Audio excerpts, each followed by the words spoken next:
O Deus que entendo é aquela frequência vibratória que vive dentro de nós.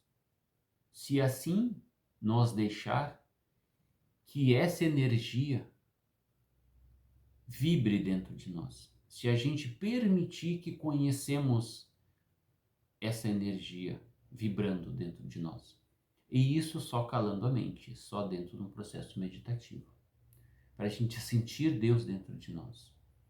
Porque na verdade nós somos fractais dele. Nós somos uma pequena faísca, uma pequena fagulha, então, desse todo, que os orientais chamam do todo, né? Que é Deus, né? E se perguntar, mas e o mal? O mal não está paralelo a isso em disputa? Acredito que não. O mal vem do dualismo e o mal está na mente de cada um. Tipo assim, o mal está na mente quando perversa, quando maldosa de uma pessoa, aonde se costuma dentro das crenças ocidentais, dentro das religiões ocidentais, catolicismo e outras, né? Existe a ideia, né, do dualismo, já não existente então nas crenças orientais, né, no hinduísmo, né, no taoísmo, né?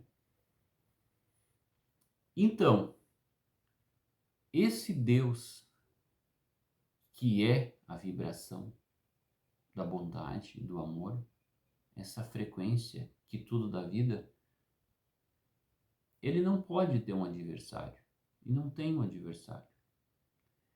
Porque esse adversário sempre foi nos trazido de uma forma simbólica, então, para nos assustar, né? Para nos fazer temer, para nos fazer que precisa nos fazer quando não estamos dentro de um processo de autocura, de despertar, precisa que tememos alguma coisa, então, para que não sejamos tão rebeldes, né? Entendi assim. Aprendi que nós somos aquilo que nós mesmos se produzimos. Ou seja, nós vamos nos tornar aquilo que nós produzimos, aquilo que nós juntamos de conceitos da sociedade. E que isso tudo muitas vezes vai se tornar um entulho, né? Um entulho de informações, um entulho de conhecimentos necessários, um entulho para o ego. E com isso, e tudo isso se sobrepõe ao ser, né? Se sobrepõe à alma. Então, acredito que seja o grande desafio.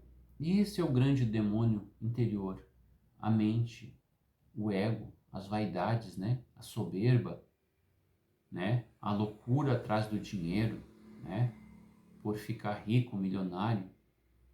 Então, esse é o grande demônio que está presente na nossa mente. E que, por que esse seria o legítimo demônio? Porque o que eu falei dessas coisas, da vaidade, né? A luxúria, o ego, a busca pelo status, a busca pelo poder, isso traz a violência, né? Que gera sofrimento. Todo tipo de violência, de guerra, né? De maus tratos, vem pelo domínio da mente sobre o ser. Vem por causa da busca pela satisfação própria, pela falta de altruísmo, pela falta de compaixão, pela falta de amor. Então não precisamos, acredito eu, culpar ou terceirizar um demônio que está lá no inferno fazendo pressão sobre o humano. Não precisamos culpá-lo, porque para mim é um símbolo que não existe mais. Ele existiu na época da minha infância, na época da adolescência e na época da minha juventude. Mas dali em diante, com o meu processo de despertar, entendi que o demônio não existe mais.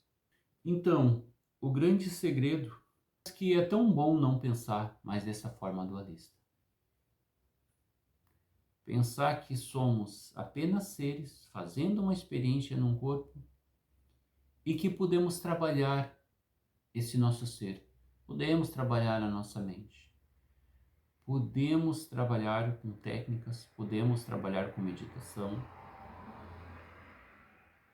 e podemos ter, né, a energia, a frequência divina presente em nós todos os dias, se quisermos. Os criadores da psicanálise também deram o nome de self, né? Ou si mesmo, né? Para a alma. É lógico, não podiam trazer esses nomes, que esses nomes estavam presentes nas religiões, então precisavam trazer um nome mais técnico, né?